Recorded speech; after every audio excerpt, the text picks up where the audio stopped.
செம்மறியின் விருந்துக்கு அழைக்க பெற்றோர் பேறு பெற்றோர் அவ்விருந்தை உண்டிட சென்றிடுவோம் இன்பம் பொங்க. செம்மறியின் விருந்துக்கு அழைக்க பெற்றோர் பேறு பெற்றோர் அவ்விருந்தை உண்டிட சென்றிடுவோம் இன்பம் பொங்க. நம் ஆண்டவராகிய இயேசு கிறிஸ்துவின் அருளும் கடவுளின் அன்பும் தூய ஆவியின் அருட்துணையும் உங்கள் அனைவரோடும் என்றும் இருப்பதாக. இன்று நாம் பொது காலம் 18ஆம் ஞாயிற்றுக்கிழமையை கொண்டாடுகின்றோம். மேலும் புதிய மாதமான ஆகஸ்ட் மாதத்தின் முதல் ஞாயிற்றுக்கிழமையில் ஆண்டவரின் திருவிருந்தில் பங்கேற்க ஒன்று கூடியிருக்கின்றோம். ஒரு புதிய மாதம் தொடங்கும் போது பலர் புதிய தீர்மானங்களை எடுக்கின்றார்கள். சிலர் பொருளாதார முன்னேற்றத்தை விரும்புகின்றார்கள். சிலர் நல்ல வேலை, உடல் நலம், குடும்ப அமைதி, எதிர்கால பாதுகாப்பு ஆகியவற்றை நாடுகின்றார்கள். இவை அனைத்தும் வாழ்க்கைக்கு தேவையானவையே. ஆனால் இன்று இறைவன் நம் ஒவ்வொருவரிடமும் ஒரு ஆழமான கேள்வியை எழுப்புகின்றார். உன்னுடைய ஆன்மா உண்மையில் எதற்காக பசியோடு இருக்கின்றது? மனிதன் வாழ்வதற்கு உணவு தேவைப்படுகின்றது. ஆனால் மனித வாழ்க்கை உணவால் மட்டும் நிறைவடைவதில்லை. வயிற்று பசியை உணவு தீர்க்கலாம், ஆனால் இதயத்தின் ஆழமான பசியை இறைவனுடைய அன்பு மட்டுமே தீர்க்க முடியும். இதுதான் இன்றைய வாசகங்களின் மைய செய்தியாக இருக்கின்றது. அவருடைய அன்பே வாழ்வின் உண்மையான விருந்து. உலகம் தரும் பொருட்கள் நம் வாழ்க்கைக்கு வசதிகளை தரலாம், ஆனால் இறைவனுடைய அன்பு மட்டுமே நம் ஆன்மாவிற்கு உண்மையான நிறைவை தருகின்றது. அன்பார்ந்தவர்களே, நாம் வாழக்கூடிய இந்த உலகம் நிறைவு தராத உலகமாக மாறிவிட்டது. மனிதன் எவ்வளவு பெற்றாலும் இன்னும் வேண்டும் என்ற ஆசை முடிவதில்லை. ஒரு குழந்தைக்கு ஒரு பொம்மை வாங்கி கொடுத்தால் இன்னொரு பொம்மை வேண்டும். மாணவருக்கு நல்ல மதிப்பெண் கிடைத்தால் இன்னும் அதிக மதிப்பெண் பெற வேண்டும். வேலை கிடைத்தவருக்கு பதவி உயர்வு வேண்டும். வீடு வாங்கியவருக்கு இன்னும் பெரிய வீடு வேண்டும். கார் வாங்கியவருக்கு இன்னும் புதிய கார் வேண்டும். இவ்வாறு மனித வாழ்க்கை வேண்டும் வேண்டும் என்ற முடிவில்லாத ஓட்டமாக மாறிவிட்டது. ஆனால் இந்த ஓட்டத்தின் முடிவில் உண்மையான மனநிறைவு கிடைக்கிறதா? இல்லை. ஏனெனில் பொருட்கள் உடலை நிறைவடைய செய்யலாம், ஆனால் ஆன்மாவை இறைவனுடைய அன்பு மட்டுமே நிறைவடைய செய்யும். ஒரு காலத்திலே மிகப்பெரிய தொழிலதிபர் ஒருவர் வாழ்ந்து வந்தார். அவர் இளமையிலிருந்தே ஒரு கனவு கொண்டிருந்தார். நான் உலகில் பெரிய பணக்காரனாக வேண்டும், அனைவரும் என்னை மதிக்க வேண்டும். அதற்காக இரவும் பகலும் உழைத்தார். காலப்போக்கில் பெரிய நிறுவனங்களின் உரிமையாளராக உயர்ந்தார். அவரிடம் ஒரு பெரிய வீடு இருந்தது, அதிகமான செல்வம் இருந்தது, உலகம் அறிந்த புகழ் இருந்தது. ஆனால் வயது முதிர்ந்த போது அவரது உள்ளத்தில் ஒரு பெரிய வெறுமை தோன்றியது. அவர் கூறினார், நான் வாழ்க்கையில் தேடிய அனைத்தையும் பெற்றுவிட்டேன், ஆனால் உண்மையான மகிழ்ச்சியை மட்டும் பெறவில்லை. பணம் சம்பாதிப்பதில் மூழ்கியதால் குடும்பத்திற்கான நேரத்தை இழந்தார், உறவுகளை இழந்தார், வாழ்க்கையின் உண்மையான அர்த்தத்தை இழந்தார். அப்போது அவர் உணர்ந்தார், வாழ்க்கையை கட்டி எழுப்புகிறேன் என்று நினைத்தேன், ஆனால் வாழ்க்கையின் முக்கியமானவற்றையே இழந்து கொண்டிருந்தேன். இதுதான் இன்றைய முதல் வாசகத்தில் இறைவாக்கினர் எசாயா கூறும் செய்தியின் ஆழமான பொருள். இறைவன் நாம் பணம் சம்பாதிக்க கூடாது என்று சொல்லவில்லை, உழைக்க கூடாது என்று சொல்லவில்லை. ஆனால் அவர் நம்மிடம் கேட்பது, உன் வாழ்க்கையின் உண்மையான இலக்கு என்ன, உன் இதயத்தின் உண்மையான பசி என்ன என்பதுதான். மனிதனுக்கு உடலை வாழ வைக்க உணவு தேவைப்படுகின்றது, ஆனால் ஆன்மாவை வாழ வைக்க இறைவனுடைய உடனிருப்பு தேவைப்படுகின்றது. அன்பார்ந்தவர்களே, இன்றைய முதல் வாசகத்தின் பின்னணியை நாம் புரிந்து கொள்ள வேண்டும். இஸ்ராயேல் இஸ்ராயேல் மக்கள் பாபிலோனிய சிறையில் இருந்தபோது அவர்கள் அனைத்தையும் இழந்திருந்தார்கள். அவர்களின் நாடு அழிந்தது, எருசலேம் நகரம் அழிக்கப்பட்டது, ஆலயம் இடிக்கப்பட்டது, அரசாட்சி முடிவுக்கு வந்தது. அவர்கள் அந்நிய நாட்டில் அடிமைகளாக வாழ்ந்தார்கள். அந்த வேதனையின் நடுவில் அவர்கள் நினைத்தார்கள், இறைவன் நம்மை மறந்து விட்டாரோ, நம்மை கைவிட்டு விட்டாரோ என்று. ஆனால் அந்த இருளின் நடுவில் இறைவன் எசாயா இறைவாக்கினர் வழியாக நம்பிக்கையின் செய்தியை அறிவிக்கின்றார். தாகமாய் இருப்போர் அனைவரும் வாருங்கள், என்னிடம் வாருங்கள், பணம் இல்லாதவர்களும் வாருங்கள், வாங்கி உண்ணுங்கள் என்று இன்றைய முதல் வாசகத்திலே நாம் வாசிக்கின்றோம். இந்த வார்த்தையில் இறைவனுடைய பேரன்பு வெளிப்படுகின்றது. இறைவன் முதலில் நல்லவர்களாக மாறுங்கள், பிறகு என்னிடம் வாருங்கள் என்று சொல்லவில்லை. உங்கள் பாவங்களை எல்லாம் சரி செய்து விட்டு வாருங்கள் என்று சொல்லவில்லை. உங்கள் பிரச்சனைகள் அனைத்தையும் தீர்த்து விட்டு வாருங்கள் என்று சொல்லவில்லை. அவர் சொல்வது ஒன்றே, வாருங்கள். இதுதான் கடவுளின் அன்பு. மனிதர்கள் நம்முடைய தகுதியை பார்த்து நம்மை ஏற்றுக்கொள்கின்றார்கள். ஆனால் இறைவன் நம்முடைய தேவையை பார்த்து நம்மை அழைக்கின்றார். நாம் பரிசுத்தமானவர்கள் என்பதால் இறைவன் நம்மை நேசிக்கவில்லை, அவர் நம்மை நேசிப்பதால் தான் நாம் மாற்றம் பெறுகின்றோம். இதையே இயேசு கூறுகின்றார், உழைத்து களைத்து சுமை சுமந்து சோர்ந்திருப்பவர்களே, எல்லோரும் என்னிடம் வாருங்கள், நான் உங்களுக்கு இளைப்பாறுதல் தருவேன் என்று மத்தேயு அதிகாரம் 11:28 வாசிக்கின்றோம். இயேசு உங்கள் சுமைகளை எல்லாம் இறக்கிவிட்டு வாருங்கள் என்று சொல்லவில்லை, சுமையோடு வாருங்கள் என்று அழைக்கின்றார். ஏனெனில் நம் சுமையை சுமக்க உதவுபவர் அவரே. அன்பார்ந்தவர்களே, இந்த இறைவனுடைய அன்பை உணரும் போது நாம் ஆன்மாவின் உணவை பற்றி சிந்திக்க வேண்டும். நாம் ஒவ்வொரு நாளும் உடலுக்காக 3 வேளை உணவு சாப்பிடுகின்றோம்.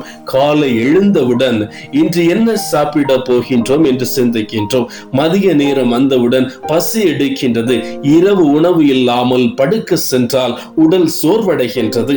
ஏனெனில் உடலுக்கு உணவு தேவை என்பதை நாம் அறிந்திருக்கின்றோம்.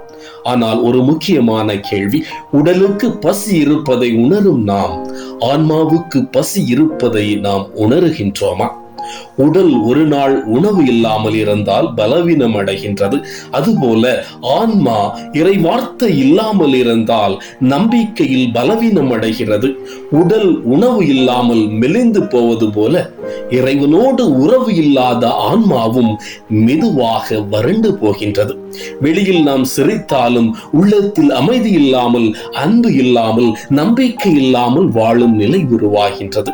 அதனால் தான் இயேசு சாத்தானால் சோதிக்கப்பட்ட போது கூறுகின்றார், மனிதன் அப்பத்தினால் மட்டுமல்ல, கடவுளின் வாயிலிருந்து வரும் ஒவ்வொரு வார்த்தையினாலும் உயிர் வாழ்கிறான் என்று மத்தேயு அதிகாரம் 4:4 வாசிக்கின்றோம். இயேசு அப்பம் தேவையில்லை என்று சொல்லவில்லை, உடலுக்கு உணவு தேவை என்பதை அவர் அறிந்திருந்தார். ஆனால் அவர் கூறியது, அப்பம் மட்டும் மனிதனின் முழு வாழ்க்கையையும் நிறைவு செய்யாது என்பதுதான். உடலை உணவு வாழ அழைக்கிறது, ஆன்மாவை இறைவார்த்தை வாழ அழைக்கின்றது. அதனால்தான் இன்று பலரிடம் எல்லா வசதிகளும் இருக்கின்றன, நல்ல வேலை இருக்கிறது, நல்ல சம்பளம், அழகான வீடு, ஆனால் மனதிலே அமைதி இல்லை. ஏன்? வயிறு நிறைந்திருக்கிறது, இதயம் காலியாக இருக்கிறது. பணம் இருக்கிறது, ஆனால் மகிழ்ச்சி இல்லை. காரணம், நாம் உடலுக்கு உணவு கொடுத்தோம், ஆனால் ஆன்மாவை இறைவனுடைய அன்பிலிருந்து தூரப்படுத்த விட்டோம். பாடல் ஆசிரியர் கூறுகின்றார், உமது வார்த்தை என் காலடிக்கு தீபமும் என் பாதைக்கு ஒளியுமாயிருக்கிறது என்று பாடல் 119:105 வாசிக்கின்றோம். இருட்டான பாதையில் விளக்கு இல்லாமல் நடக்க முடியாது. அதுபோல வாழ்க்கையின் சோதனைகள், குழப்பங்கள், முடிவுகள் ஆகியவற்றில் இறை வார்த்தை இல்லாமல் சரியான வழியை கண்டுபிடிக்க முடியாது. இறை வார்த்தை நம் பயத்தை நம்பிக்கையாக மாற்றுகின்றது, நம் கண்ணீரில் ஆறுதலை தருகிறது, நம் வாழ்க்கைக்கு வழிகாட்டுகின்றது. இறை வாக்கினர் எரேமியா கூறுகின்றார், உமது வார்த்தைகள் எனக்கு கிடைத்த போது அவற்றை உண்டேன், அவை என் இதயத்திற்கு மகிழ்ச்சியும் ஆனந்தமும் அளித்தன. எரேமியா வாசித்தேன் என்று மட்டும் சொல்லவில்லை, உண்டேன் என்று கூறுகின்றார். உணவை உடலுக்குள் எடுத்துக்கொண்டு அது சக்தியாக மாறுவது போல இறை வார்த்தையையும் இதயத்திற்குள் எடுத்துக்கொண்டு நாம் வாழ வேண்டும். இறை வார்த்தை வெறும் அறிவு அல்ல, அது வாழ்வை மாற்றும் சக்தி. அன்பார்ந்தவர்களே, இன்று நாம் சிந்திக்க வேண்டும். கைபேசியை பார்க்க எவ்வளவு நேரம் செலவிடுகின்றோம், சமூக வலைத்தளங்களில் எவ்வளவு மணி நேரம் செலவிடுகின்றோம். ஆனால் இறைவனுடைய வார்த்தையை வாசிக்க சில நிமிடங்களாவது ஒதுக்குகின்றோமா? உடலின் பசியை உடனே கவனிக்கும் நாம் ஆன்மாவின் பசியை ஏன் புறக்கணிக்கின்றோம்? இவ்வாறு இறை வார்த்தையால் ஆன்மாவை நிறைத்துக் கொள்ளும் போது இன்றைய நற்செய்தியிலே இயேசு 5000 பேருக்கு உணவளித்த புதுமையை நாம் புரிந்து கொள்ள முடிகின்றது. மக்கள் இயேசுவை பின்தொடர்ந்து வந்தார்கள். அவர்கள் அவருடைய வார்த்தையை கேட்க விரும்பினார்கள். ஆனால் மாலை நேரத்தில் அவர்களுக்கு பசி ஏற்பட்டது. இயேசு அவர்களுடைய உடல் பசியையும் ஆன்மாவின் தேவையையும் அறிந்தார். சீடர்கள் இவர்களை அனுப்பிவிடுங்கள் என்றார்கள். ஆனால் இயேசு கூறினார், நீங்களே அவர்களுக்கு உணவு கொடுங்கள். இது இயேசுவின் அன்பான அழைப்பு. அவர் நம் தேவைகளை மட்டும் நிறைவேற்றுபவர் அல்ல, நம்மையும் பிறரின் தேவைகளை நிறைவேற்றும் கருவிகளாக மாற்றுகின்றார். சீடர்களிடம் இருந்தது 5 அப்பங்களும் 2 மீன்களும் மட்டுமே. மனித பார்வையில் அது மிகவும் குறைவு. ஆனால் இயேசுவின் கைகளில் அது ஆயிரங்களுக்கு ஆசீர்வாதமாக மாறியது.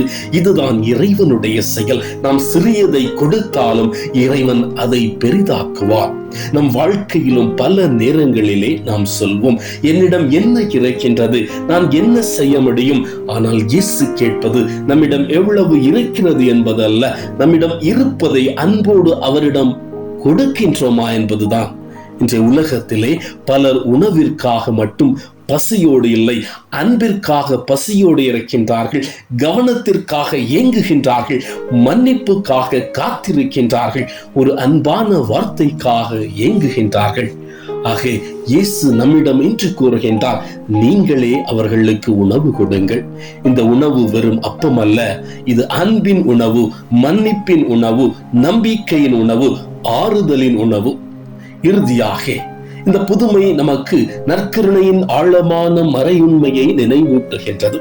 இயேசு 5000 பேருக்கு உணவளித்த நிகழ்வில் அவர் அப்பத்தை எடுத்தார், வானத்தை நோக்கி நன்றி கூறினார், அதை பிட்டார், சீடர்களுக்கு கொடுத்தார். இந்த 4 செயல்களும் சாதாரண செயல்கள் அல்ல.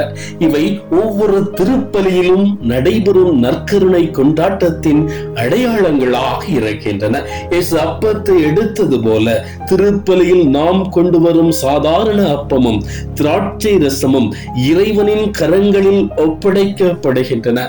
அவர் அவற்றை தம் அருளால் மாற்றி நமக்கு வாழ்வின் உணவாக தருகின்றார்.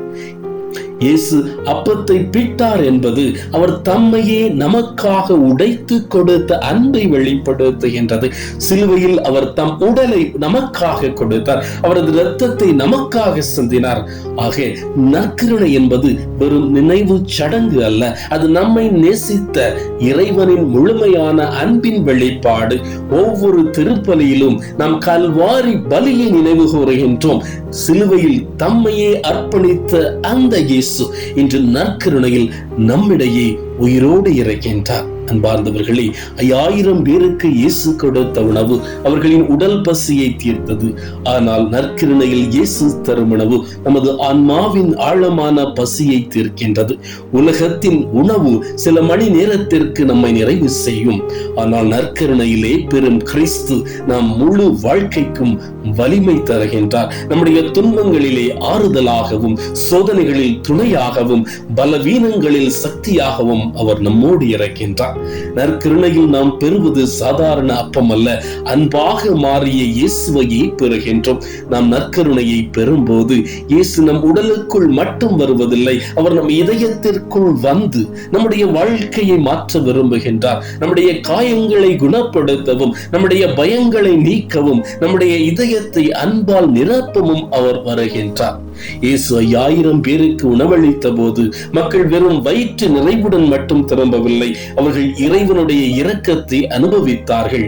அதுபோல நற்கருணையை பெறும் நாம் திருப்பலியை விட்டு வெளியே செல்லும் போது இறைவனுடைய அன்பின் சாட்சிகளாக செல்ல வேண்டும்.